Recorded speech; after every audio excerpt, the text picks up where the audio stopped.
Donc vous le savez, la problématique à laquelle je vais tâcher de répondre, c'est d'expliquer pourquoi on choisit de suivre les rites de la Semaine Sainte qui précèdent les réformes opérées par Pie XII. Peut-être que vous ne le savez pas, mais le pape Pie XII a promulgué un nouvel ordre, ça s'appelle un ordre de rites pour la Semaine Sainte, donc qui est la semaine la plus importante de l'année, la plus riche au point de vue liturgique. Donc il a promulgué un nouveau rite de cérémonie pour la Semaine Sainte. Et comme vous l'avez peut-être déjà remarqué pour un certain nombre d'entre vous, peut-être pas encore pour d'autres, un bon nombre de prêtres, et j'en fais partie, je sais que c'est bon, bien sûr le cas de Monseigneur Sandborn, mon supérieur, des prêtres qui dépendent de lui, Monseigneur Dolan, mais également même les prêtres de la Société Saint-Pie V aux États-Unis, d'autres prêtres en France, les prêtres de l'Institut Mater Boni Concilii. En fait, la majorité, au moins que je connaisse, du clergé non unacum, c'est-à-dire du clergé qui ne reconnaît pas l'autorité des prétendants à la papauté, aujourd'hui Bergoglio, donc ils ne reconnaissent pas comme ayant l'autorité pontificale. Eh bien, pourquoi est-ce que la majorité donc de ces prêtres a choisi de suivre l'ancienne Semaine Sainte? Et comment est-ce qu'on peut justifier cela? Puisque, vous le savez, il est nécessaire d'obéir à l'Église, bien sûr, et donc de suivre les prescriptions données par l'Église, les rites qui sont donnés par l'Église. Alors, comment est-ce qu'on réconcilie ces deux choses? Voilà ce à quoi je vais essayer de répondre aujourd'hui. Bon, vous le voyez, je suis jeune, alors je vais faire de mon mieux, bien sûr. Je n'ai pas la prétention d'être un expert en liturgie, mais enfin, j'ai bénéficié d'une bonne formation au séminaire de Monseigneur Sandborn, et nous avons bien sûr étudié ces questions. Et donc, je voulais, avant d'avoir à faire ces cérémonies de la Semaine Sainte, je l'espère cette année, ici, au Canada, eh bien, je voulais que vous sachiez pourquoi est-ce que nous allons suivre les cérémonies de la Semaine Sainte traditionnelle, donc qui sont précédentes aux réformes du pape Pie XII. Pour commencer, je dis je rappelle puisque j'en ai déjà parlé en sermon, mais vous savez qu'en matière de liturgie, il y a des choses qui peuvent changer, d'autres qui ne peuvent pas changer. L'essence des sacrements, par exemple, l'Église ne peut pas y toucher. Notre Seigneur a institué 7 sacrements, l'Église ne peut pas en ajouter. L'Église ne peut même pas changer la matière et la forme de ces sacrements. Elle peut changer les cérémonies qui tournent autour de ces sacrements. Elle peut changer quelques déterminations ici et là, mais enfin, elle ne peut pas changer l'essentiel. Elle peut changer seulement ce qui est accidentel. Donc, les changements liturgiques sont légitimes. L'Église a le droit de légiférer en ce domaine. Bien. La deuxième chose préliminaire que je veux préciser, c'est que je crois fermement, et je pense que vous l'aurez compris par mes sermons, je crois fermement, et les prêtres qui font la même démarche que moi croient fermement en l'infaillibilité de l'Église en matière de liturgie. Donc il ne s'agit pas de dire que Pie XII a promulgué une fausse liturgie, une liturgie qui serait mauvaise pour la foi et les mœurs. Ce n'est pas de ça dont il s'agit. La deuxième chose, ou la troisième chose plutôt, c'est bon, bien sûr, je reconnais Pie XII comme étant un vrai pape, donc ayant l'autorité du Christ, et par conséquent que ces lois doivent être obéies. Alors justement, la question qui va se poser, c'est du coup, pourquoi est-ce qu'on n'obéit pas à la promulgation de la Semaine Sainte? Donc on va voir tout ça petit à petit, d'accord? Dans un premier temps, et c'est la partie la plus grosse, je vais présenter de façon assez succincte un examen de ces réformes, des réformes de Pie XII. Et en fait, c'est un peu plus large que la Semaine Sainte, parce que ça a commencé quelques années avant. La promulgation des nouveaux rites de la Semaine Sainte, ça date de 1955. Mais la commission qui a préparé ces nouveaux rites date de 1948.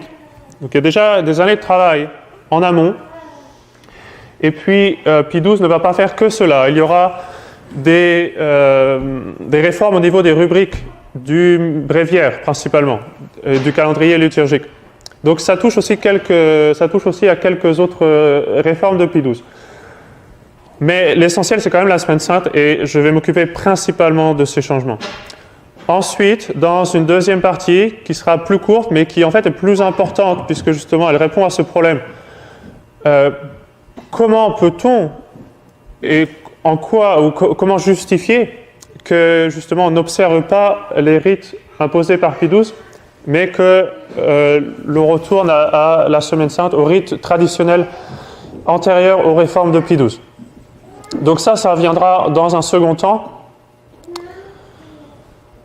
Et ensuite, pour finir, je présenterai quelques documents sur la question. Et il y aura un temps de questions-réponses pour ceux qui veulent. Si vous voulez bien, attendez la fin pour poser vos questions.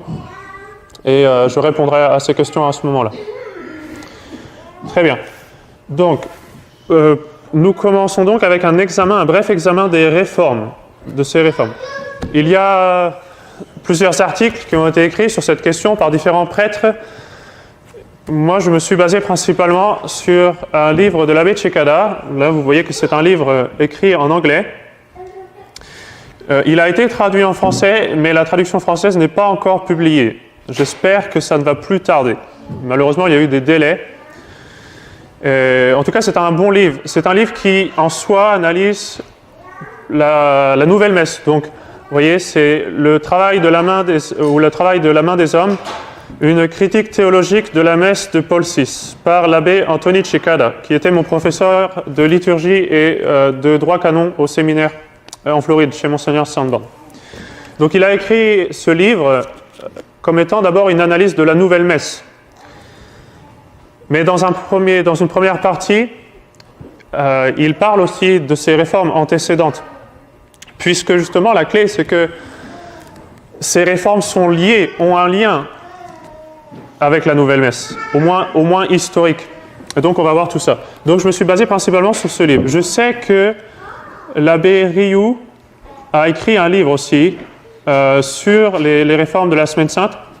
Un bon livre, à ce que je sais, je n'ai pas encore eu le temps de le lire page à page. Mais enfin, c'est une bonne analyse de ces réformes. Il me semble que ça s'appelle Bref examen de la Nouvelle Semaine Sainte, quelque chose comme ça, de l'abbé Rioux. Et donc voilà pourquoi lui aussi a pris la décision de suivre l'ancien rite de la Semaine Sainte, comme l'abbé Roy d'ailleurs. L'abbé Roy aussi suit la Semaine Sainte traditionnelle. Donc comme je vous le disais,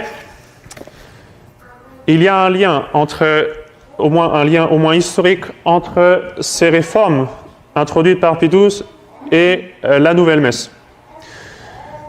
Quand l'abbé Cekada est entré au séminaire d'Écône, il avait déjà eu d'expérience puisqu'il avait été cistercien pendant quelques années. Mais quand il est entré au séminaire d'Écône, une des choses qui l'avait un peu étonné, c'était que la Semaine Sainte, les rites de la Semaine Sainte qu'ils observaient à Écône, ressemblaient beaucoup les rites qu'il avait connus avec la nouvelle liturgie.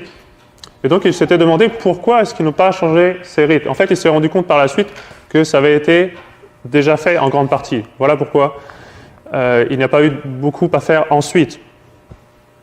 Donc ce qui est important à comprendre, c'est que la réforme liturgique de la nouvelle messe, qui amène la nouvelle messe, ce n'est pas une réforme qui commence en 1969, l'année où a été promulgué le nouveau missel de Paul VI. Il ne commence même pas en 1962 avec le Concile Vatican II et la Constitution sur la liturgie, Sacrosanctum Concilium, qui a été le premier document promulgué par Vatican II. Ça ne commence même pas avec les réformes de Jean XXIII.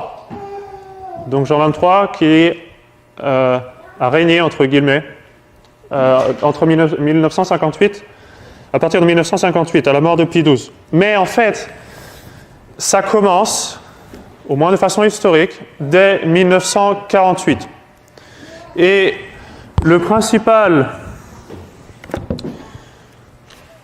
la personne la plus impliquée dans ces réformes et dans l'élaboration de la nouvelle messe, je pense que vous en avez déjà entendu parler, c'est un père lazariste, Annibale Bonigni, Donc, c'est l'architecte principal de la nouvelle messe, mais c'est aussi l'architecte principal des réformes de la Semaine Sainte.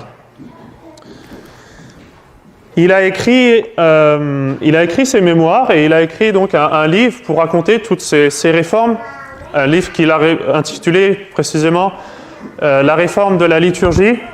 Il a écrit en italien, c'est un italien, mais enfin, ce livre existe aussi en français. La réforme de la liturgie.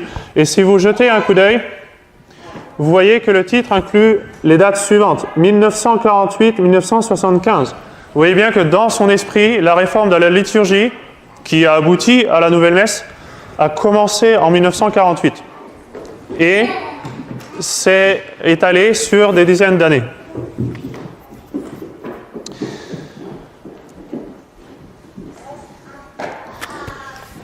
Ce même personnage, Annibale Bugnini, évoque les réformes qui déjà avaient commencé sous Pie XII comme la clé de la réforme de la liturgie. Paul VI Montini lui-même, quand il va promulguer la nouvelle messe, donc par la Constitution Missale Romanum en 1969, va faire le même lien. Et là, je vous cite ce qu'il dit en parlant de la réforme liturgique. Ce renouveau a montré clairement que les formules du missel romain devaient être révisées et enrichies. La rénovation a été entreprise par Pie XII, avec la restauration de la veillée pascale et de l'ordo de la Semaine Sainte, qui constitua la première étape de l'adaptation du missel romain aux besoins de notre époque. Paul VI est très clair. Pour lui, la Semaine Sainte, c'est la première étape qui mène à la nouvelle messe. Je vous dis déjà que ce n'est certainement pas l'intention de Pie XII, bien sûr. Mais les modernistes, et Paul VI lui-même, dans un document officiel, va faire ce lien entre les réformes de la nouvelle Semaine Sainte et la nouvelle messe. Ce qu'il faut bien comprendre, c'est que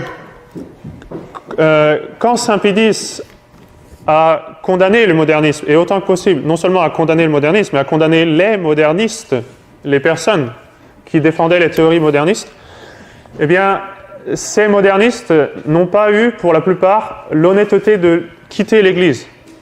Ils n'ont pas fait comme Luther, claquer la porte, s'en aller, faire une secte séparée. Non, le problème, le malheur avec ces modernistes, c'est qu'ils ont eu la ruse, si l'on veut, de vouloir rester à l'intérieur. Et ils se le disaient entre eux, ils s'encourageaient les uns les autres. Restez, ne dites rien, gardez silence, notre heure viendra.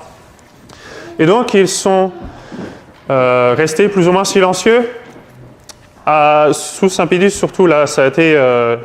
Saint Pie X a éliminé au moins la face visible, la plus visible du modernisme.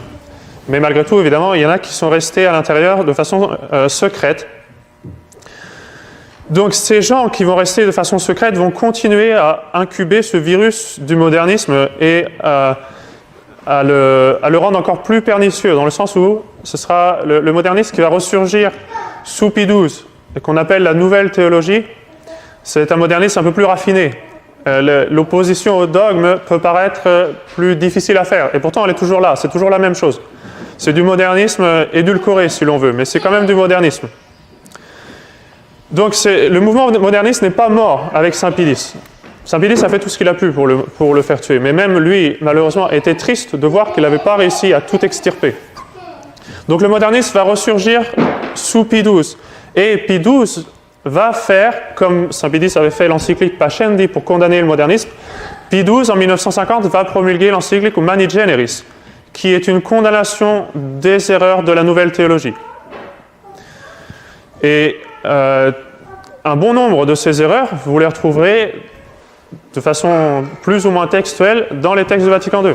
Pourquoi ? Parce que ces nouveaux théologiens dont les théories ont été condamnées par Pie XII, mais qui eux-mêmes n'ont pas été excommuniés, ça c'est peut-être le malheur historique, c'est que les erreurs ont été dénoncées, mais ces gens-là ont gardé le silence, ont continué, et à Vatican II, on leur a donné la place d'experts, de professeurs, etc. Donc les gens qui, sous le pape Pie XII, ont vu leurs erreurs condamnées et ont parfois été réduits au silence, mais malgré tout n'ont pas été excommuniés, eh bien ces gens-là, nous les retrouvons comme experts à Vatican II et nous les retrouvons 10, 15 ans, 20 ans plus tard, faits cardinaux, entre guillemets. Des gens qui avaient des erreurs très graves en matière de foi. Bien. Mais quand même, dans le champ doctrinal, c'était quand même un peu plus surveillé. Alors, beaucoup d'entre eux se sont orientés vers la liturgie. Parce qu'il y a un lien très fort entre la liturgie et la doctrine. Et donc, en voyant qu'ils ne pouvaient pas défendre leurs erreurs modernistes de front, de façon doctrinale, eh bien, ils ont décidé, pour beaucoup, d'aller dans le champ de la liturgie, où là, leurs erreurs s'exprimeraient de façon plus pratique, mais du coup plus difficile à déceler. Et donc, le mouvement liturgique qui avait été lancé par Don Guéranger, et qui était une très bonne chose. Don Guéranger a rétabli, par exemple, l'office romain dans une bonne partie de la France, contre les rites gallicans. Donc il a fait l'union au point de vue liturgique en France notamment, et a apporté beaucoup d'autres choses, a suscité un engouement des fidèles pour la liturgie. Donc ce mouvement liturgique qui a très bien commencé va très mal finir, puisqu'il en fait a été infiltré par ces modernistes, dont Baudouin, Pius Parch, d'autres modernistes, Jungmann, d'autres encore. Donc ces gens-là seront des modernistes pratiques dans la liturgie. Je n'ai pas l'intention de faire un exposé complet de ce mouvement liturgique. C'est ce cas-là, ça débordera un peu du thème de la conférence. Mais si vous vous intéressez à cette question, sachez que l'abbé Bonneterre, Didier Bonneterre, avait écrit un livre sur le sujet. D'ailleurs, le titre, c'est « Le mouvement liturgique », qui présente justement cette infiltration, cette récupération du réseau liturgique. Les erreurs que Don Guéranger avait dénoncées au début du mouvement liturgique seront défendues par les promoteurs du mouvement liturgique à la fin. Là, un faux archéologiste, par exemple, soi-disant retourner au passé, mais de façon très sélective. Retourner au passé, pourquoi ? Pour contourner toutes les définitions dogmatiques, doctrinales qui ont eu par le Concile de Trente, entre autres, au cours de l'histoire de l'Église. Donc ces modernistes, en voulant retourner au passé, veulent contourner les définitions liturgiques, les définitions dogmatiques, et toutes des siècles d'histoire de l'Église, en fait.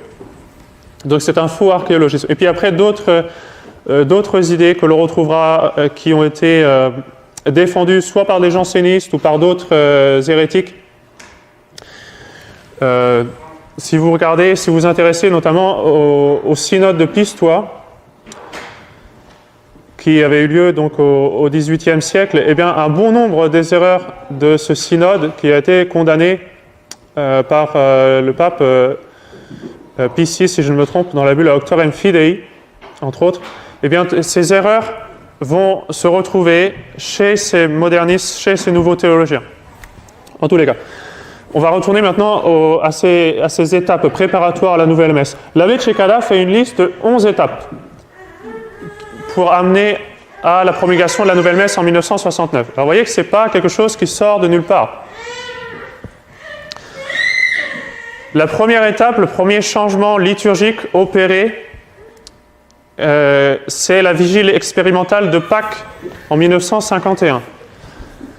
En 1951, Pie XII, à la demande de plusieurs évêques, a voulu changer de façon expérimentale l'horaire de la veillée pascale, puisque pendant des siècles, depuis même le XIe siècle, la veillée pascale, en fait, était maintenant célébrée le matin, le samedi saint au matin. Pour des raisons pratiques, pour que les fidèles puissent assister, et aussi, il y a quand même un fondement historique, on verra tout à l'heure. Un bon nombre d'évêques avaient demandé à Pie XII que l'on déplace la cérémonie au soir. Aussi pour que la cérémonie ait un peu plus de sens au niveau liturgique. Parce que dans l'Exultet, on célèbre la nuit pendant laquelle notre Seigneur est ressuscité. Et c'est vrai que de chanter ça le samedi matin, ça fait toujours un peu bizarre, mais ça s'explique de façon historique. Mais c'est vrai que les textes liturgiques évoquent la nuit pendant laquelle notre Seigneur est ressuscité, et on le chante pourtant le samedi saint au matin. Bon.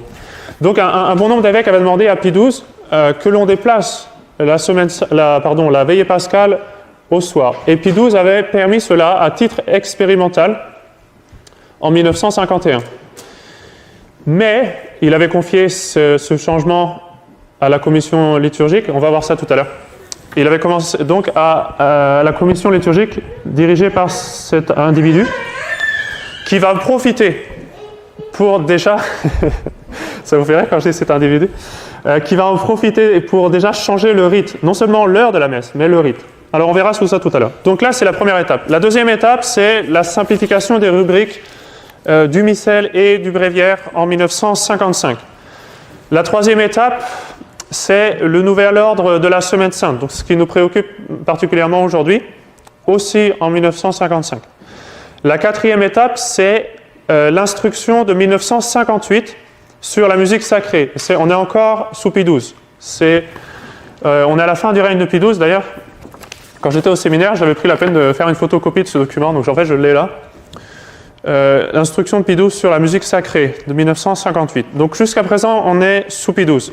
Après, on change complètement de contexte puisqu'on se retrouve avec Roncalli qui va promulguer un nouveau code de rubrique en 1960. Donc ce qui donnera le bréviaire, soi-disant bréviaire de Jean 23. La sixième étape, c'est la constitution sur la liturgie promulguée par le Concile Vatican II cette fois-ci en 1963, Sacrosanctum Concilium. La septième étape, ce sont des changements initiaux dans l'ordre de la messe. Donc là, on commence à toucher à l'ordre de la messe déjà, mais ce n'est pas encore la nouvelle messe. Bon, on a les premiers changements en 1964. Huitième étape, en 1965, permission de célébrer la messe face au peuple. Neuvième étape, encore d'autres changements dans l'ordre de la messe, en 1967. Dixième étape, une étape importante, c'est l'introduction de nouvelles prières eucharistiques, entre guillemets, en 1968. On n'est pas loin de la nouvelle messe, parce que je ne sais pas si vous connaissez bien la nouvelle messe. La nouvelle messe a supprimé le canon. La prière du canon a été mise à la poubelle concrètement. Et à la place de cette prière, qui encore une fois est la prière la plus précieuse de la liturgie, eh bien les modernistes ont promulgué ce qu'ils appellent des prières eucharistiques. Donc en fait, il y a un choix de prières qui remplace le canon, dont une est inspirée en grande partie du canon. Donc il y en a une qui ressemble pas mal au canon. Il y a quand même des changements, mais en grande partie, elle est inspirée du canon romain. Mais pour les autres, ce sont donc des nouvelles prières, des inventions, qui n'ont pas de traces traditionnelles nulle part. Donc il y en a... Je crois qu'il y a en tout une douzaine de prières, si l'on compte les prières qui ont été faites pour les messes pour les enfants, des choses comme ça, parce que du coup il y a des prières, il y a différentes options pour différents contextes. Donc si l'on compte toutes celles-là, je crois qu'il y a une douzaine de prières eucharistiques qui remplacent le canon de la messe. Ça veut dire que après ce qui correspondrait au Sanctus, eh bien le prêtre peut choisir, en gros, il a un choix entre 12 prières pour l'équivalent du canon. Donc ça, c'est quand même un gros changement, en 1968. Et enfin, en 1969, la promulgation de la nouvelle messe, enfin. Donc ça, c'est la 11e étape. Et vous voyez que ce sont des changements qui se font petit à petit, à petit, à petit.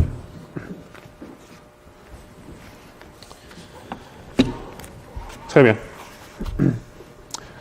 Alors maintenant, revenons à notre individu, Annibale Bugnini. Il va avoir un poste clé. Bon, il faut déjà remettre un peu les choses en contexte. Saint Pie X lui-même avait fait des réformes liturgiques sur le bréviaire. Et parce que les fêtes des saints dans le bréviaire s'étaient considérablement augmentées. Léon XIII notamment avait un certain nombre de canonisations, et donc le calendrier liturgique est, tel qu'on l'a aujourd'hui, rempli de fêtes de saints. On a beaucoup de fêtes de saints. Et pour les fêtes des saints, au bréviaire, on avait tout un office propre aux saints, qui différait complètement de l'office férial de la férie, parce que dans le bréviaire, vous avez chaque jour des psaumes qui sont assignés, pour le lundi, le mardi, le mercredi, etc., etc. Et donc, ce qui se passait, c'est que vous en veniez à réciter un peu toujours les mêmes psaumes, et il y avait un certain nombre de psaumes que vous ne récitaez jamais. Et donc, Saint Pie X a modifié certaines choses, a déjà fait des changements dans le calendrier liturgique et dans les rubriques du bréviaire notamment.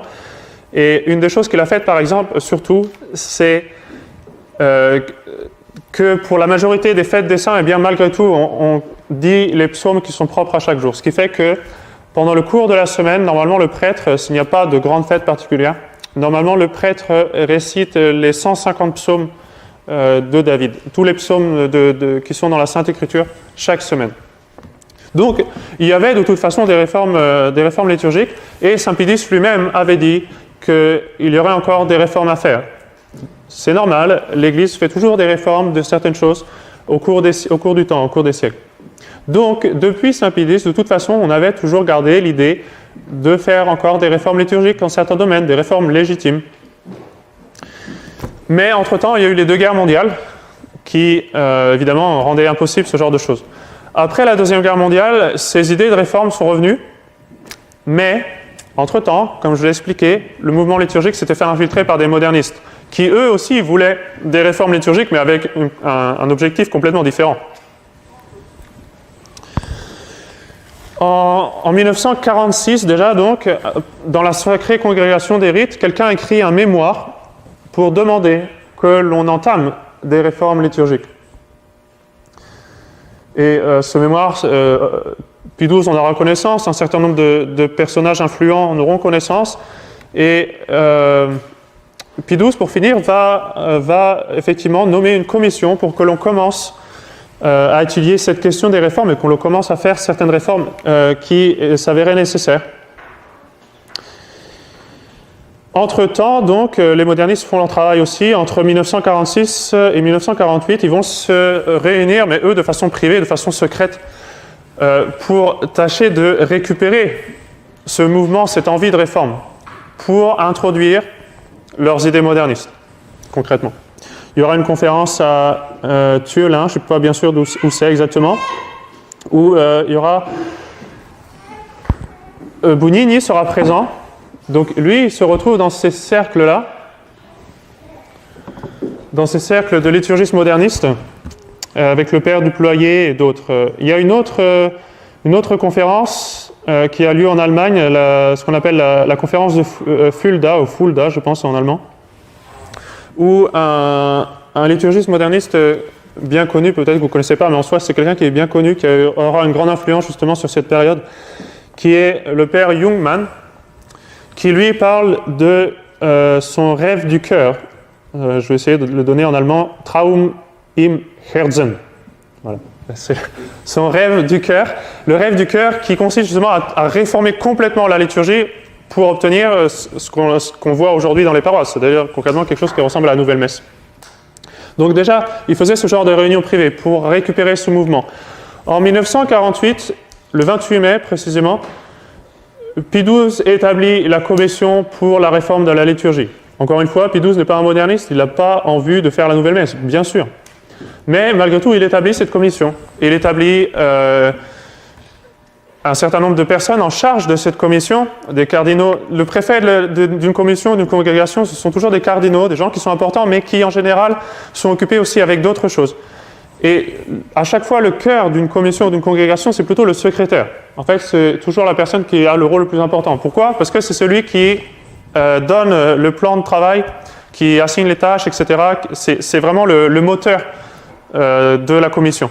Et pour cette commission a été nommé ce personnage, Annibale Bugnini, donc un progressiste effréné en matière de liturgie, mais discret. Quelqu'un qui est malin, quelqu'un qui va se faire opérer dans les années 70, et même pour les gens qui auront accepté la nouvelle messe, tout ça, ils le considéreront comme un extrémiste. Mais enfin, jusqu'à là, il va cacher son jeu. Donc, il va réussir à se faire nommer sur la recommandation de plusieurs personnes. Il jouit notamment des bonnes grâces de Montini, qui était un personnage important déjà, qui deviendra Paul VI, entre guillemets.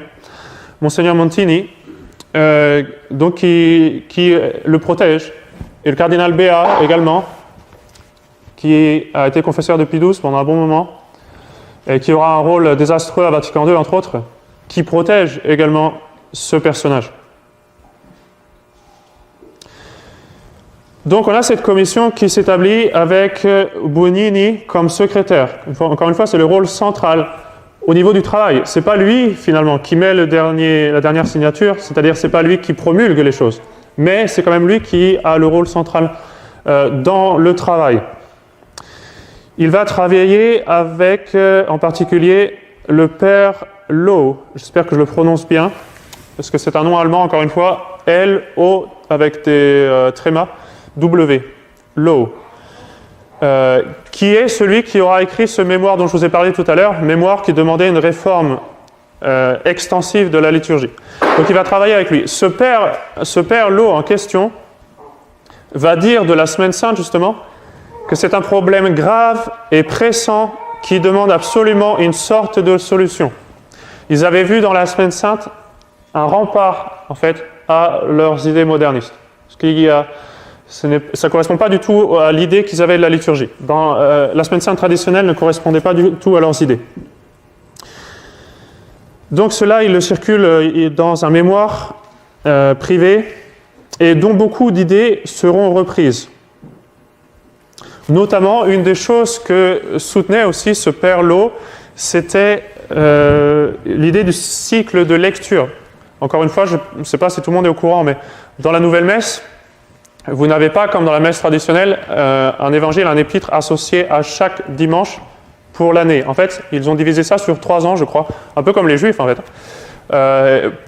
Soi-disant pour utiliser davantage l'Écriture sainte. Mais en fait, si vous lisez ce livre ou d'autres livres qui ont étudié la question, vous vous rendez compte qu'ils ont systématiquement éliminé certains passages qu'ils considèrent comme négatifs. Mais c'est une autre question, on ne va pas en parler aujourd'hui. Cette commission va beaucoup travailler, il y aura 82 réunions en tout au cours de ces dizaines d'années, donc des réunions qui se font dans le plus grand secret. Cette commission jouit d'un grand secret, donc encore une fois, le moteur là, qui travaille au milieu fait un peu ce qu'il veut, dans le sens où il a ses collaborateurs, ils travaillent, et dans le plus grand secret, ils ne sont pas circulés, les conversations qui ont lieu ne sont pas surveillées. Et encore une fois, il jouit de la protection du cardinal Béat et d'autres, Montini entre autres. Les 3 membres les plus importants des sous-commissions, ce sont donc Buonini, Loh, celui dont je vous ai parlé, et Braga, un autre moderniste liturgique. Ces 3 personnages sont des modernistes liturgiques qui ont des idées très progressistes. Ils ne sont pas les seuls à faire partie de cette commission. Il y a d'autres personnes, mais les autres intervenants, parfois le font un peu comme par devoir, mais en s'occupant d'autre chose. Ce sont vraiment ces 3 personnages-là qui sont les plus actifs, qui mènent les choses.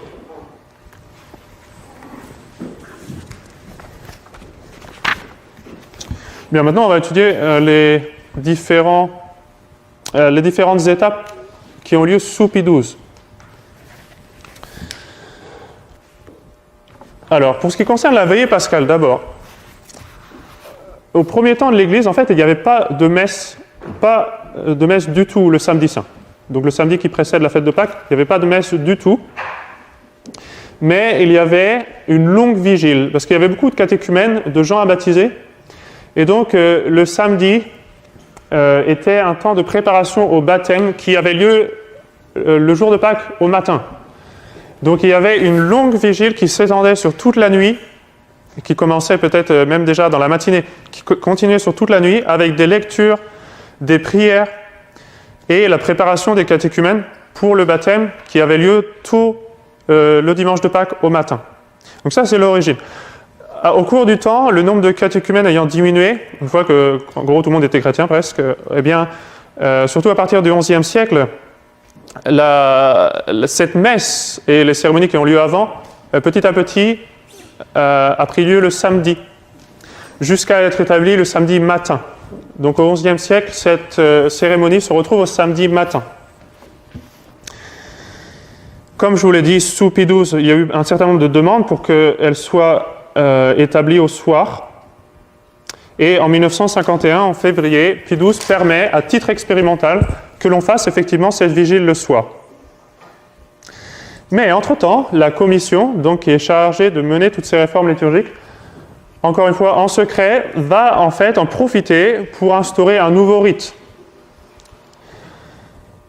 Et qu'elle va présenter au mois de mars, et qui va surprendre un certain nombre de cardinaux, même des cardinaux qui étaient dans la sacrée congrégation des rites, donc qui normalement s'occupent des questions liturgiques. Ils vont être un peu surpris, un peu pris de court, mais enfin, cette modification va être approuvée. Mais dans le décret qui publie cette première étape de la vigile pascale expérimentale, vous retrouvez seulement justement l'idée de changer l'heure, c'est tout.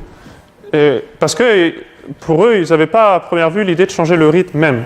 Mais il n'empêche que ça a été promulgué de cette façon. Bien. Cette vigile expérimentale, le nouveau rite, en fait, c'est celui qu'on retrouvera plus tard dans la Semaine Sainte de Pie XII. Donc, je vais vous lister un peu les changements qui ont lieu. D'abord, la bénédiction du feu qui commence donc à l'extérieur. On a diminué le nombre de prières pour bénir le feu. De 3 prières, on passe à une seule. On a un nouveau système d'inscription sur le cierge pascal. On a supprimé le triple cierge. Donc pour ceux qui connaissent l'ancienne Semaine Sainte, vous le savez, les autres, vous ne le savez pas encore. Dans la liturgie traditionnelle, le feu pascal n'est pas apporté dans l'église avec le cierge pascal, mais il est apporté sur un espèce de chandelier avec 3 bougies représentatifs de la divinité, donc un seul Dieu en 3 personnes. Les bougies qui sont allumées une par une au son du Lumen Christi. Donc ça, c'est supprimé. On a introduit ensuite le fait de donner des bougies aux fidèles. Les 12 prophéties sont réduites à 4. Et le célébrant peut s'asseoir pendant la lecture de ces prophéties s'il y a un clerc qui peut les chanter pour lui, sans les réciter, ce qui est déjà nouveau, parce que traditionnellement, le célébrant lit tous les textes de la messe. Même si le sous-diacre chante l'épître à la messe solennelle, le célébrant lit l'épître à l'autel. Le célébrant chante la collecte au siège, donc, et non plus à l'autel. Il y a l'introduction aussi d'un silence au moment de l'oraison. Donc quand le prêtre dit « Oremus », il y a un moment de silence pour la prière personnelle avant qu'il ne récite la prière du missel. L'eau baptismale est bénie face au peuple. Les litanies des saints sont abrégées. Il y a l'introduction du renouvellement des promesses du baptême. Ce n'est pas une mauvaise chose en soi de manifester la foi, de renoncer à Satan, etc. Bien sûr, mais là où c'est une nouveauté, c'est que c'est l'introduction de l'usage de la langue vernaculaire à l'intérieur d'un rite liturgique. Le psaume 42, donc prière au bas de l'autel, supprimé, et le dernier évangile également est supprimé. L'idée, c'est d'abréger les choses. On va retrouver ça dans les autres réformes. Quand on a une cérémonie qui précède la messe, eh bien, systématiquement, on va réduire un certain nombre de choses après dans la messe. En gros, pour peut-être compenser la longueur de la cérémonie. Alors, ces changements ne sont pas mauvais en soi. C'est-à-dire, il n'y a rien d'hérétique, il n'y a rien de dangereux pour la foi, au moins sous Pie XII, dans ces choses-là. Mais malgré tout, ça constitue une préparation. Et Bugnini lui-même dit que c'était la première étape pour un renouveau liturgique général. Encore une fois, Pie XII faisait cela, promulguait cela avec une bonne intention. L'intention de ce monsieur n'était pas du tout la même. On va le voir, d'accord ? Donc, en fait, ce qu'il fait là, c'est de supprimer des choses qui pourraient faire obstacle à ses idées par la suite. Mais ce ne sont pas des choses mauvaises nécessairement, mais il supprime des choses. Il met en place des choses qui, en petite quantité, n'ont pas de connotation hérétique ou mauvaise, mais qui, quand elles sont ensuite implémentées avec un esprit hérétique, et quand elles sont implémentées à outrance, là, deviennent mauvaises.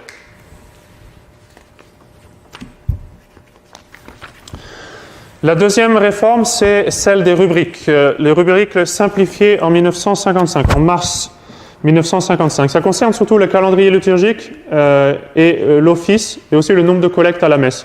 Bon, ce sont des questions qui peut-être vont paraître avec peu d'importance encore une fois, mais c'est toujours une préparation. Et là, c'est la mise en pratique de l'application d'un certain nombre d'idées de ce père Lowe qui avait écrit ce mémoire pour la Réforme générale. L'importance des fêtes des saints, surtout des petites fêtes, est diminuée. L'importance des dimanches est rehaussée. Ce qui fait qu'il y a quand même une diminution de l'invocation aux saints. Un certain nombre de prières aussi sont supprimées à l'office, au bréviaire. Les vigiles sont supprimés en bonne partie, 10 vigiles qui sont supprimés. On supprime également les collectes de saison. Donc l'idée à chaque fois, c'est de simplifier, de supprimer. Les collectes de saison, donc ce sont les collectes que le prêtre va dire à la messe après l'oraison du jour, qui sont propres à chaque temps liturgique. Et aussi, c'est la fin des derniers évangiles propres. Vous savez qu'en certaines occasions, le dernier évangile à la messe est un évangile propre, pour une raison ou une autre. Bon, ça c'est supprimé aussi par cette réforme. Autre chose, un certain nombre d'octaves aussi qui sont supprimées. Et pour certaines d'entre elles, les octaves qui sont très anciennes et qui sont importantes. 14 octaves supprimées. Donc encore une fois, ce sont des choses qui peut-être peuvent paraître peu importantes et qui en soi ne sont pas mauvaises, mais malgré tout qui sont une préparation. Bugnini lui-même, encore, reconnaît que c'est la deuxième étape dans cette réforme liturgique et il dit que ça constitue un pont qui va de l'ancien au nouveau. Et il dit que ce sont des réformes qui ont un caractère contingent. Dans son esprit, c'est juste une première étape. Pourquoi ? Parce qu'il dit, pour le moment, on peut faire uniquement les choses faciles. C'est-à-dire, on enlève certaines choses qui font obstacle à ce que l'on veut faire ultimement. Mais ils n'amènent pas encore leur poison. Donc en fait, il prépare le terrain.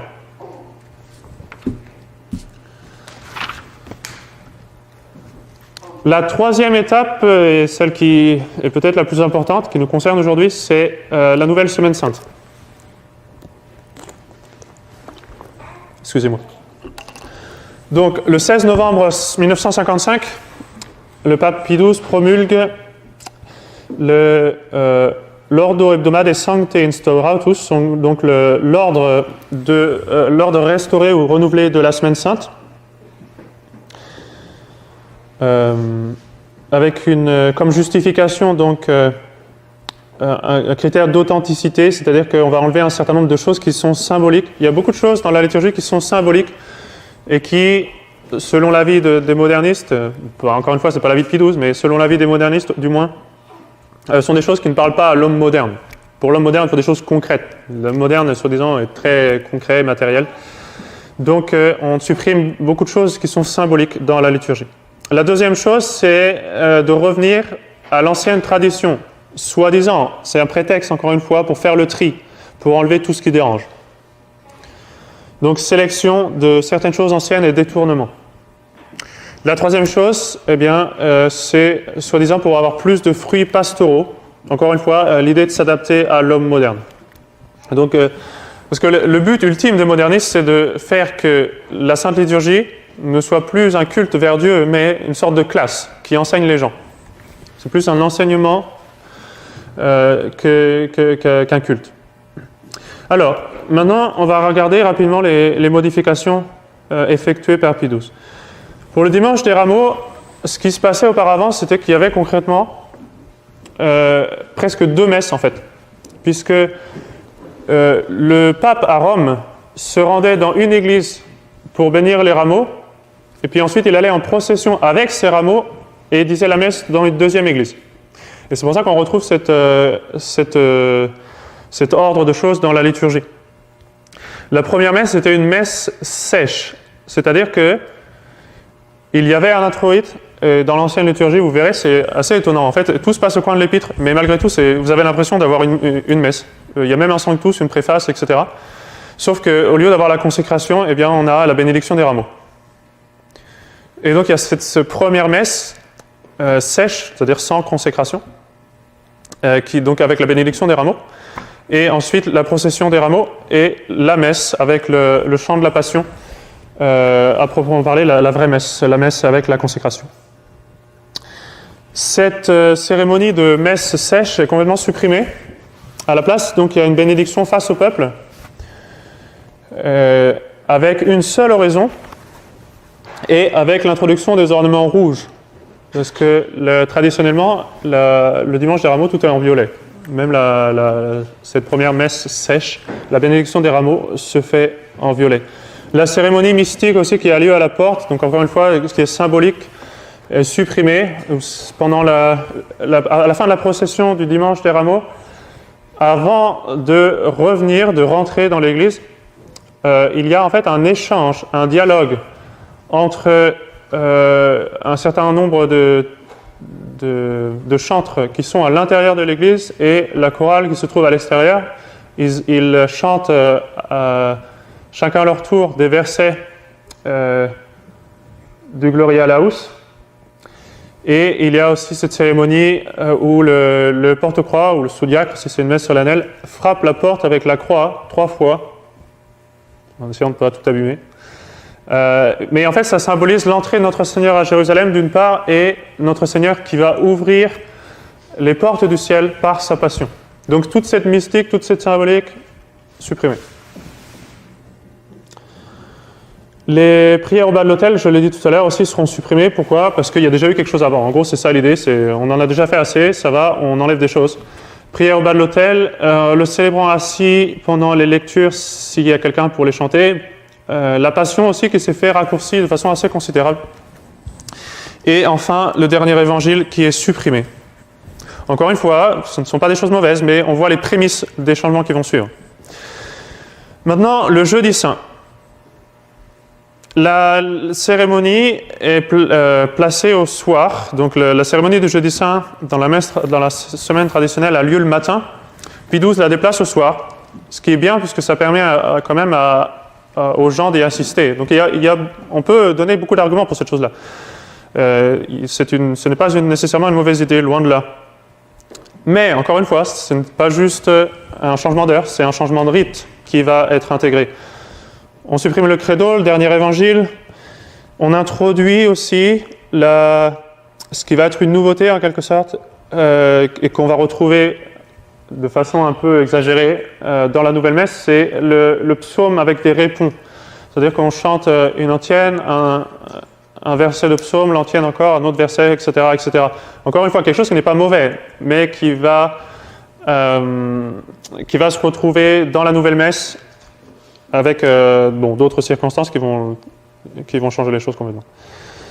Le lavement des pieds est introduit dans la messe également, ça c'est une nouveauté. Bon.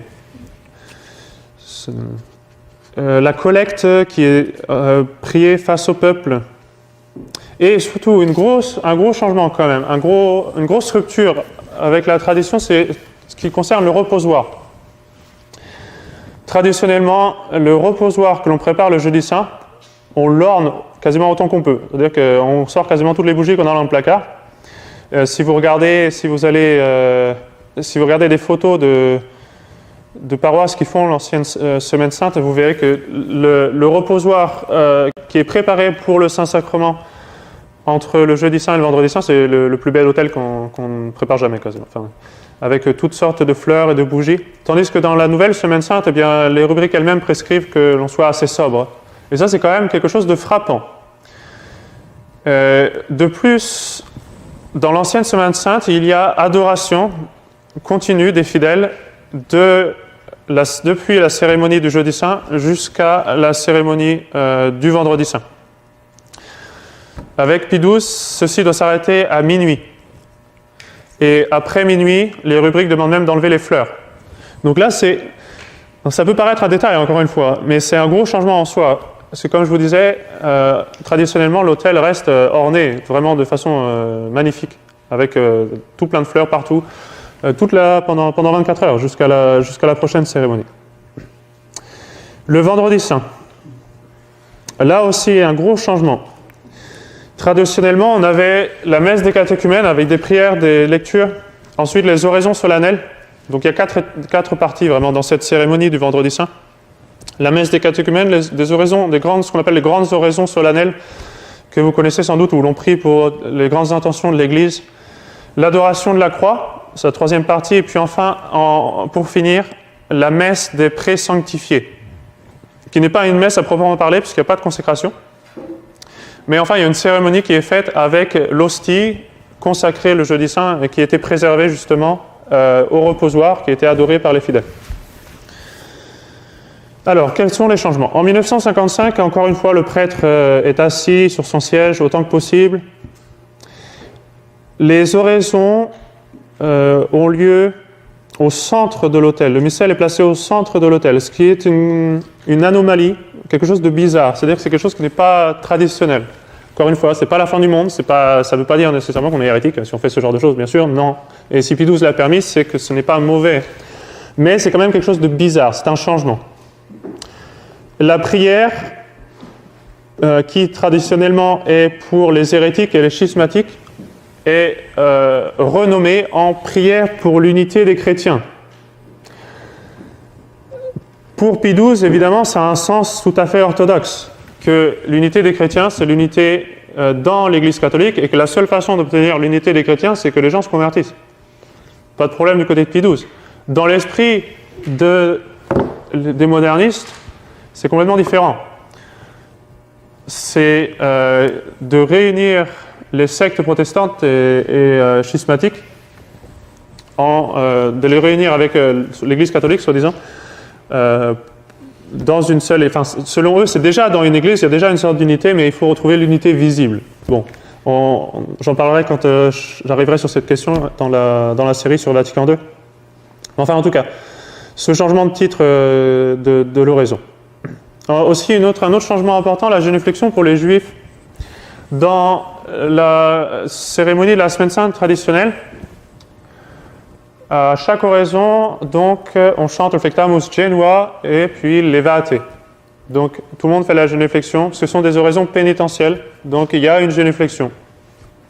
L'oraison qui prie pour la conversion des Juifs, traditionnellement, n'a pas ce Flectamus Genua et cette génuflexion.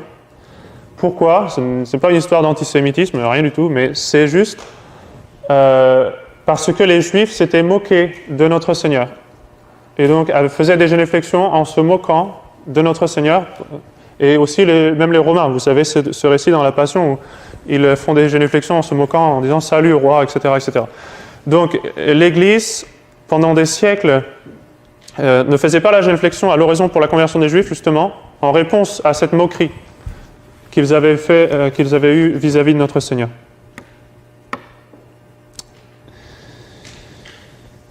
Le troisième changement, c'est l'introduction d'une option. Donc, au lieu de faire l'adoration de la croix, quand les fidèles viennent un à un baiser les pieds du crucifix, la liturgie introduit la notion d'option. Pour la première fois, on a cette idée de choses optionnelles. Où, au lieu de faire cela, le prêtre peut tout simplement présenter la croix à l'adoration des gens et les gens restent à leur place.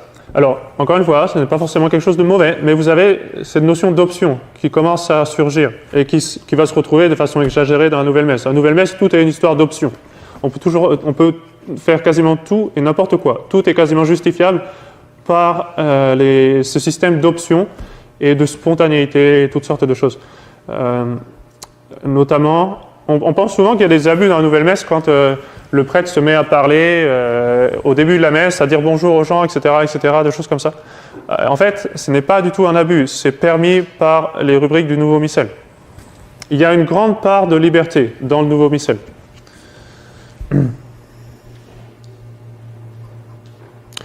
La procession solennelle qui ramenait le Saint-Sacrement du reposoir à l'autel, elle aussi est supprimée. Je ne sais plus exactement comment ça se passe dans la nouvelle messe, mais en tout cas, il y a tout le côté solennel avec le chant du Vexilla Regis, tout ça c'est supprimé. Il y a la notion aussi de la prière avec les fidèles. Le Paternoster, dans la nouvelle Semaine Sainte, est récité par le prêtre conjointement avec les fidèles. Ce qui n'a pas lieu dans l'ancien rite. Et enfin, l'introduction du rituel pour distribuer la Sainte Communion. Traditionnellement, le Vendredi Saint, on ne distribue pas la Sainte Communion. Même avant, il n'y avait même pas de cérémonie du tout. Au cours des siècles, il y a eu cette cérémonie qui s'est instituée pour commémorer la mort de notre Seigneur. Mais enfin, la communion n'a jamais été donnée aux fidèles. Des gens avaient déjà voulu, des évêques avaient déjà fait la demande sous Saint Pie X. Et Saint Pie X avait absolument refusé. En mémoire de la mort de notre Seigneur, tout simplement. Que notre Seigneur a souffert et est mort en cette journée. Donc encore une fois, une rupture avec le passé. Et encore des oraisons qui ont lieu au centre de l'autel, ce qui est une anomalie. Voilà pour le vendredi saint. Le samedi saint, on a déjà vu ça, c'est la nouvelle semaine sainte va inclure le même rite que cette vigile expérimentale qui avait été promulguée en 1951. Donc cette réforme de la semaine sainte, Bugnini va l'appeler la troisième étape. Donc en fait, les étapes que liste l'abbé Cecada là, dans son livre, ce sont des étapes reconnues par Bugnini lui-même. La quatrième étape, la dernière que je vais étudier aujourd'hui, puisqu'elle concerne encore Pie XII, c'est l'instruction sur la musique sacrée. Donc ce document, je ne sais pas s'il a été traduit en français. En tous les cas, il a été publié en latin dans les actes du Saint-Siège, le 3 septembre 1958, donc à peu près un mois avant la mort de Pie XII. Pie XII était très malade à ce moment-là. Alors ce document répète et organise un certain nombre d'instructions précédentes sur la musique sacrée.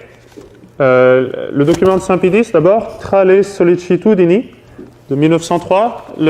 Un autre document, une instruction de Pie XI, Divini cultus, en 1928. Et puis enfin, un document de Pie XII lui-même, Musicae Sacrae Disciplinae, de 1955. Donc ça, c'est un document qui est promulgué par la Sacrée Congrégation des Rites. Alors, elle codifie un certain nombre de choses qui avaient déjà été promulguées, donc en ce sens, elle n'introduit rien de nouveau. Mais elle fait plus que ça. Et il y a un certain nombre de nouveautés qui vont poindre leur bout de leur nez avec ce document. La première chose, et la chose la plus importante, c'est celui de la messe dialoguée. La messe dialoguée qui donc est permise et même encouragée dans ce document, de la participation des fidèles, donc, où les fidèles vont réciter un certain nombre de prières, répondre aux prêtres. En fait, l'instruction donne 4 différents degrés de participation. Donc, ça commence par répondre Dominus et cum spiritu tuo, Amen et tout ça, et puis ça finit au dernier degré avec la récitation du Gloria et du Credo avec le prêtre. Et ça, pour le coup, c'est vraiment une rupture, parce que dans la liturgie traditionnelle, les seules personnes qui peuvent réciter le Gloria et le Credo et l'Agnus Dei avec le prêtre doivent être des clercs tonsurés. Donc là, c'est vraiment une rupture importante, un changement important. Encore une fois, Pie XII n'avait pas une mauvaise intention, mais les modernistes qui sont derrière et qui ont poussé pour ces changements, eux avaient une mauvaise intention et de mauvais principes. L'idée des modernistes, c'est que si vous voulez participer, il faut absolument faire du bruit. En gros, c'est ça. Il faut absolument que ce soit vocal. On supprime la prière silencieuse. Si vous allez à la nouvelle messe, vous voyez ça tout de suite. C'est un brouhaha continu, vous ne pouvez pas prier tranquillement, complètement. Hein. Donc, ce n'est pas le cas avec ce changement, hein, mais dans l'esprit de ces modernistes, c'est dans le but d'arriver à ça. Un usage plus étendu du vernaculaire aussi qui est permis.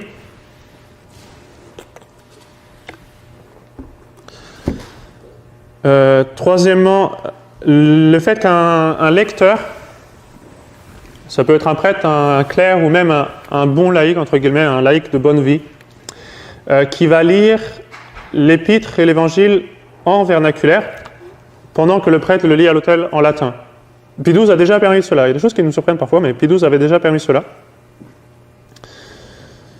On a encore, quatrièmement, cette notion de psaume répond, avec ce psaume responsoriel, là, à l'introït, à l'offertoire, à la communion, qui est permis, donc qu'on va retrouver de façon exagérée dans la nouvelle messe. Cinquièmement, la permission d'avoir un commentateur, donc quelqu'un qui va en continu, en vernaculaire, vous dire au micro ce que fait le prêtre à l'autel. Je l'ai vu, je l'ai vu et j'étais vraiment frappé par la chose. J'ai vu quelqu'un faire ça. Je vous dis tout de suite, n'essayez même pas de le faire. Hein. Alors, on peut être étonné de savoir comment est-ce que Pie XII a pu permettre cela. Pie XII à ce moment-là était malade et aussi Pie XII faisait toujours des concessions. Et Pie XII était objectivement au moins naïf là-dessus, c'est-à-dire que pour lui, tous ces gens qui faisaient des réformes avaient les meilleures intentions du monde. Il n'était pas conscient que ces gens voulaient une réforme moderniste de la liturgie. Ils voulaient complètement changer la liturgie catholique. Et de plus aussi, alors que Pie XII était malade, il était toujours conseillé par Béat et Montini sur ces questions. Et eux-mêmes étant des progressistes, le moins qu'on puisse dire, eh bien, vont toujours présenter une face favorable au travail de Bugnini, de Lo et de Braga. Donc voilà pour ce qui concerne cette histoire des réformes opérées sous Pie XII. Après, tout ce qui suit, ce sont des changements qui auront lieu sous Roncalli, Paul VI, Vatican II, etc. Donc ça va déborder un peu. Parce que maintenant, le problème c'est... Ok, on voit que ces réformes ne sont pas les meilleures... Bon, ce ne sont pas évidemment les meilleures réformes qui soient. Mais malgré tout, Pie XII étant un vrai pape, ces réformes ne sont pas mauvaises, au moins en soi. Nous sommes garantis par l'infaillibilité de l'Église que ces réformes ne sont pas mauvaises. Et en soi, on ne trouve rien d'hérétique si on les prend dans le sens avec lequel les a voulu Pie XII. Avec un sens catholique, il voulait seulement que les gens participent un peu plus à la liturgie, etc. Bon.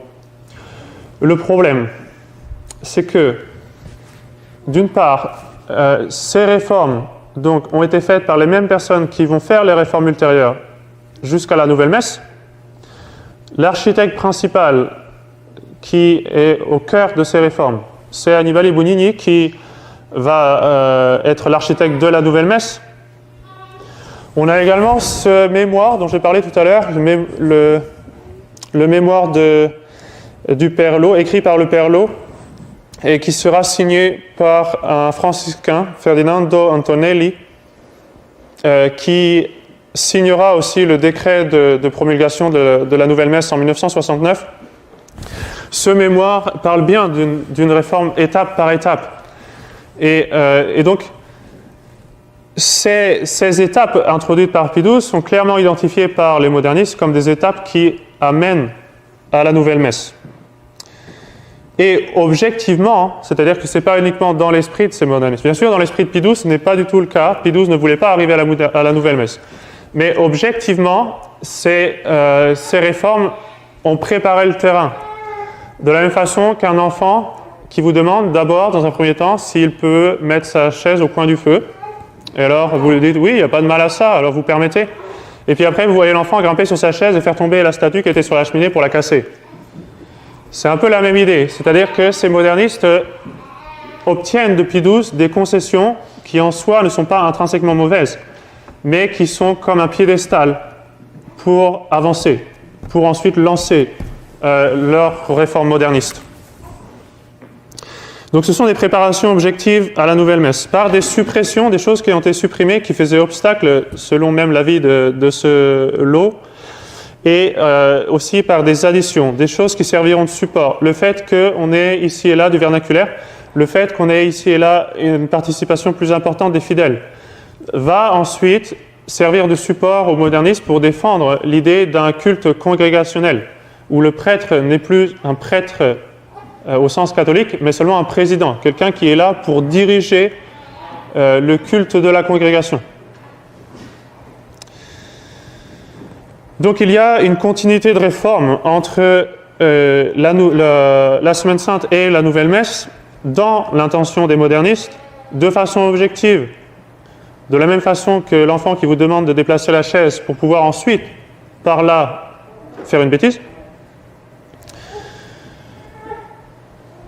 Donc on a cette continuité. Et si un certain nombre de prêtres aujourd'hui traditionnels s'en sont rendus compte et du coup ont décidé de revenir en arrière. En fait, ce n'est pas propre aux prêtres, soi-disant, c'est des vacantistes, puisque, ça va peut-être vous étonner, mais l'année dernière, même les prêtres qui bénéficient de l'indulte pour pouvoir dire, soi-disant, la forme extraordinaire, c'est-à-dire la messe en latin, tridentine, à l'intérieur du Novus Ordo, ont demandé et obtenu de pouvoir suivre l'ancienne Semaine Sainte. Parce qu'eux-mêmes, qui sont assez puristes en matière de liturgie, dans le sens où ils veulent retrouver la liturgie traditionnelle sans la validité des ordres, ça c'est autre chose, qui veulent retrouver la liturgie traditionnelle, du coup eux-mêmes ont compris qu'il fallait retourner à l'ancienne Semaine Sainte. Alors, l'infaillibilité dans tout ça. Encore une fois, ces changements qui sont introduits par Pie XII ne sont pas des choses mauvaises, de la même façon que les parents qui permettent à leur enfant d'aller mettre sa chaise auprès de la cheminée ne permettent pas une chose mauvaise. Parce qu'ils n'ont pas la connaissance de l'intention mauvaise de ces enfants. Ils n'approuvent pas l'intention mauvaise qui est derrière ces demandes. L'infaillibilité nous garantit qu'une liturgie promulguée par l'Église ou par un pape ne contient pas de choses mauvaises en soi, c'est-à-dire des choses qui sont intrinsèquement mauvaises, que ce serait par exemple de dire des blasphèmes, des choses comme ça, des choses qui sont toujours mauvaises. L'infaillibilité protège même dans les circonstances dans lesquelles sont promulguées ces réformes.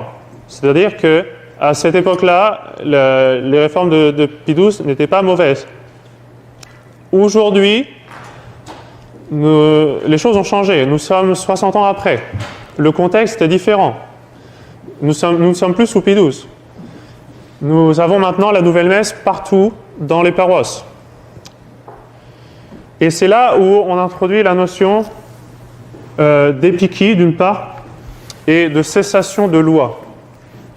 C'est-à-dire que c'est une chose d'avoir un pontife régnant, à un moment donné, qui nous donne un rite liturgique à suivre. Là, nous sommes obligés de lui obéir, de toute façon, et nous avons la garantie de bien faire. Aujourd'hui, dans les circonstances dans lesquelles nous sommes, très souvent, nous avons à faire des jugements de prudence personnelle, parce que nous n'avons pas recours au supérieur. Ce qu'on appelle l'épikie, c'est cette partie de la prudence qui gouverne ces décisions prudentielles, justement, pour interpréter l'esprit du législateur dans des circonstances qui n'ont pas été vues. Des circonstances imprévisibles ou des circonstances extraordinaires. En fait, l'épikie, on l'applique très souvent aujourd'hui, parce que si on suivait le droit canonique à la lettre, par exemple, je ne pourrais pas faire l'apostolat que je fais aujourd'hui, je ne pourrais pas dire la messe ici, je ne pourrais pas donner les sacrements. Pourquoi ? Parce que la lettre de la loi me l'interdit. Mais l'esprit de la loi, la volonté du législateur, loin de me l'interdire, me le demande. Et je vais vous donner une image pour essayer de comprendre les choses. Imaginez une maman qui a un certain nombre de garçons à la maison, je pense que c'est un exemple qui va parler à plusieurs d'entre vous. Donc une maman qui a un certain nombre de garçons à la maison et qui doit aller faire des courses. Alors elle va le dire aux enfants, vous restez à la maison, coûte que coûte. Je ne veux pas que vous sortiez dehors. Très bien, la maman a donné son ordre, les enfants sont obéissants. Je ne sais pas si c'est le cas pour tout le monde. Les enfants sont obéissants et ils écoutent la maman, ils ne vont pas sortir. Maintenant, s'il y avait un incendie qui venait à se propager dans la maison, ces enfants, bien sûr, vont sortir. Est-ce qu'ils désobéissent à la maman ? Absolument pas. Pourquoi ? Parce que la maman n'avait pas du tout l'intention de donner cet ordre dans ces circonstances. La maman a donné un ordre général qui s'applique de façon générale dans des circonstances ordinaires. Quand les circonstances extraordinaires changent de telle façon que la lettre de la loi devient dangereuse, la lettre de la loi irait contre l'esprit de la loi, contre l'intention du législateur. Dans ce cas-là, la maman elle voulait que les enfants restent à la maison pour être en sécurité. Elle ne voulait pas, bien sûr, qu'ils restent à la maison pour être en danger, loin de là. Donc là, les enfants doivent sortir. Et si les enfants restaient, non seulement ils se brûleraient, ils feraient un péché grave en exposant leur vie, mais ils seraient même, en fait, désobéissants, concrètement. Ils auraient désobéi à l'ordre de leur maman. Non pas la lettre, mais l'esprit. Donc voilà, ce sont des choses qu'il faut bien comprendre. C'est que les lois et les lois humaines, les ordres humains donnés par les parents, mais aussi ça s'applique aux lois ecclésiastiques. Les lois ecclésiastiques elles-mêmes sont établies pour des circonstances générales, ne sont pas établies pour des exceptions. Un certain nombre de fois, ces exceptions sont prévues. Dans le droit canonique, il y a des exceptions aux lois qui sont prévues, parce que c'est des exceptions qui peuvent arriver assez régulièrement. Et donc, dans ce cas-là, l'exception est mise, est prévue et elle-même codifiée. Mais très souvent aujourd'hui, dans les circonstances dans lesquelles nous sommes, concrètement, nos exceptions ne sont pas prévues. Les circonstances dans lesquelles nous sommes ne sont pas prévues. Et donc, nous devons regarder plus à l'esprit du législateur qu'à la lettre de la loi par la vertu d'Épiqui. Donc, pour mieux observer la loi, parfois on est obligé de contredire la lettre. Encore une fois, ceci, c'est une vertu, ça relève de la prudence, et aussi, ça ne peut se faire qu'en l'absence du législateur. C'est-à-dire que s'il y avait un pape aujourd'hui, si on avait un pontife romain, la question serait réglée. La seule chose qu'on aura à faire, c'est de lui obéir, c'est tout. Mais aujourd'hui, on n'a pas de pontife romain, on est obligé très souvent de se reposer sur notre jugement propre, jugement de prudence. Et ce n'est pas une chose étonnante, c'est normal. C'est la même chose que les enfants qui sont à la maison pendant que la maman est partie. Bien. Alors, à cause de cet ensemble, à cause du fait que ces réformes de Pie XII sont objectivement et dans l'intention des modernistes comme préparatoires aux réformes ultérieures, eh bien, nous ne les suivons pas. De la même façon, encore une fois, je reprends l'exemple que je donnais tout à l'heure. Le petit enfant qui demande s'il peut aller s'asseoir au coin du feu. La maman va lui dire « Très bien, si vous êtes réchauffé, pas de problème ». Ensuite, on se rend compte que ce petit enfant, il utilise la chaise pour monter et faire tomber la statue de la cheminée. Pour faire une bêtise. Évidemment, la maman, la première chose qu'elle fait, c'est de revenir en arrière, dire « C'est fini, tu vas t'asseoir au coin ». Et donc, encore une fois, là, on est un peu dans des circonstances analogues. C'est-à-dire que ces réformes, non pas dans l'intention de Pie XII, mais dans l'intention de ces modernistes, ont été utilisées comme un tremplin pour ces réformes modernistes. Ces réformes contiennent certains éléments qui peuvent être compris de façon orthodoxe, mais qui sont compris de façon hétérodoxe, hérétique, par ces modernistes. À cause de ces circonstances, nous ne pouvons pas les utiliser. Voilà la conclusion. La conclusion à laquelle nous arrivons. Nous n'avons pas autorité pour introduire un nouveau rite, pour faire une nouvelle semaine sainte, ou pour faire les réformes qui, même selon Saint Pie X, devaient être faites. Donc on s'arrête là. La seule chose qu'on peut faire, c'est de retourner en arrière d'un seul pas, de retourner à ce qui avait été déjà approuvé, ce qui avait déjà été utilisé pendant des siècles, tout simplement. Donc, retour à la liturgie traditionnelle,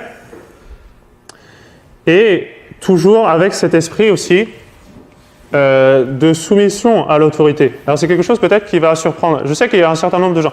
Ça vous paraît peut-être anodin tout ce que je vous dis là, mais il y a des gens qui sont très opposés à l'utilisation de l'ancienne semaine sainte parce qu'ils présentent la chose comme une désobéissance à Pie XII. Or, je l'ai dit, nous le faisons en conscience, nous le faisons en appliquant les principes même du droit canon. Parce que le droit canon, ce n'est pas juste un livre avec des canons, c'est une science, il y a des principes. Et des lois inférieures sont subordonnées aux lois supérieures. Et donc la loi de garder la pureté de la foi, pure même de toute possibilité d'intention, d'interprétation moderniste, prévaut sur la promulgation de la nouvelle semaine sainte.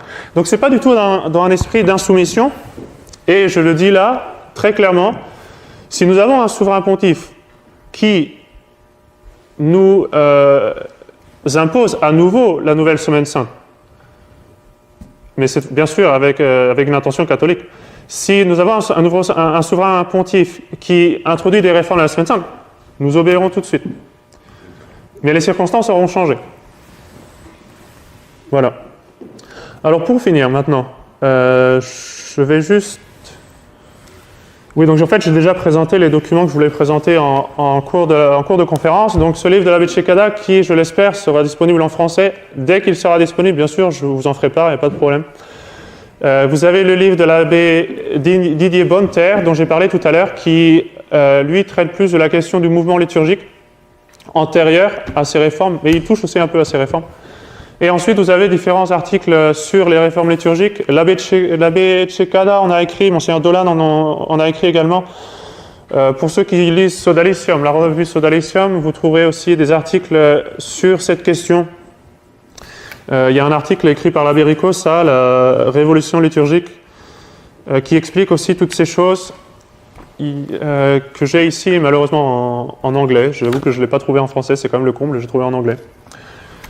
Et puis, des articles aussi de l'abbé Tchekada sur le côté légal. L'abbé Tchekada, lui, son truc, c'est la liturgie du droit canon. Et donc, il a écrit un certain nombre d'articles là-dessus que je n'ai pas encore eu le temps de traduire en français, ça viendra peut-être, qui concerne surtout la question légale. Puisqu'encore une fois, je vous l'ai dit, il y a un certain nombre de gens qui vont dire que vous désobéissez, que vous devez absolument obéir à la lettre de la loi. Donc, il adresse cette question-là. Voilà, je vous remercie pour votre attention.